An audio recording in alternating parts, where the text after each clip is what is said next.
Bismillahirrahmanirrahim, bonjour à toutes et à tous. Aujourd'hui dans ce tuto, je vais essayer de vous montrer comment faire des statistiques sur un shape. Pour cela, on doit tout d'abord importer la carte, comme je vous ai montré dans le tuto précédent, enregistrer le projet,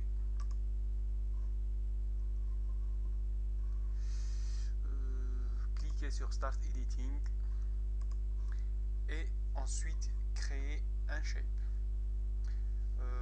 Pour celle-là, vous devez ajouter la DLL. Je vous vais laisser les liens dans le tuto, dans l'explication du tuto. Pour cela, pour ajouter cette icône ici, vous allez sur Tools, Customize, Comments,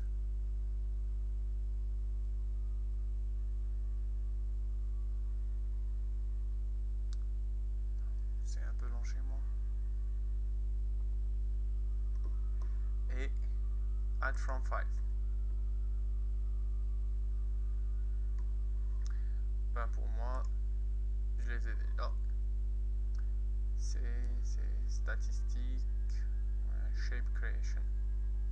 Voilà, c'est celle-là. Vous la rajoutez, open, ok, et puis vous la glissez directement ici. Pour moi, je vais pas la glisser parce que j'en ai déjà 4. Close. Alors, après la création, après l'ajout de la DLL, vous procédez à la création. Vous cliquez ici, vous spécifiez le chemin avec le nom. Par exemple, sur création shape, vous donnez le nom. Pour moi, je vais pas créer, je vais juste vous montrer. Vous créez le nom, vous donnez le nom, save. Vous spécifiez le système de coordonnées, donc soit vous sélectionnez directement Word. Ben pour moi, je travaille avec WGS 84. Vous sélectionnez Add celui-là, ou bien vous importez directement d'un shape que vous en êtes sûr qu'il a un système de coordonnées correct. Ah bon, moi c'est un peu long, c'est long parce que je travaille sur la virtual machine, c'est pour ça.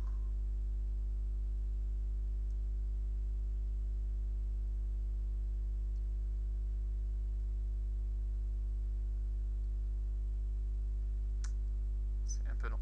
Voilà. Et vous choisissez une, comme ça, et aussi vous pouvez choisir le type d'entité, genre point, multipoint, polygone et polyline et polygone. Voilà. Une fois vous créez, vous aurez celle-là. Vous aurez le shape. Une fois le shape ajouté, vous commencez à ajouter les points là où vous voulez. Vous voulez faire des statistiques, bien sûr. Comme ça, comme ça, comme ça, comme ça. Pour moi, j'en ai rajouté ici. Vous les rajoutez et puis vous donnez des spécifications pour ces points. Genre, moi, j'ai pris l'exemple des formations, nombre de filles, nombre de garçons et le nombre total. Comme ça, j'ai rajouté 5 autres. Je vais pas les spécifier parce que ça va juste encombrer. C'est juste pour vous montrer. Voilà, vous spécifiez le nom, le nombre de garçons et nombre de filles. Comme ça.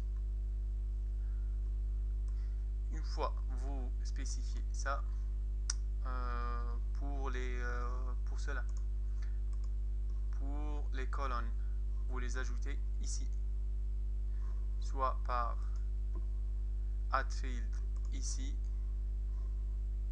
add field ici, ou bien par le biais de la création, donc définir les champs. Moi j'ai créé créé ce shape et j'ai rajouté une colonne pour le nom de formation, une colonne pour le nombre de filles, une colonne pour le nombre de garçons et une colonne pour le nombre total. Si vous voulez, si vous vous êtes trompé ou vous voulez changer, il suffit de cliquer sur modifier et vous spécifier.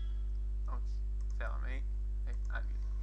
Donc une fois les entités créées, vous procédez maintenant aux statistiques. Comme ça, propriété.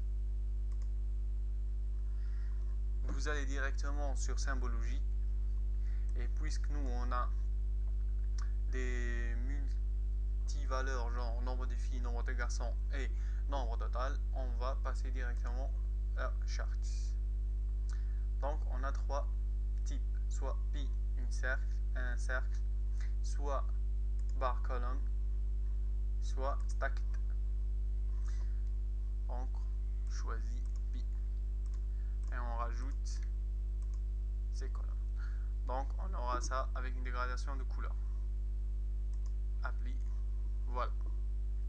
Comme vous constatez, on a directement les statistiques. Sinon, par bar column, et on rajoute appli.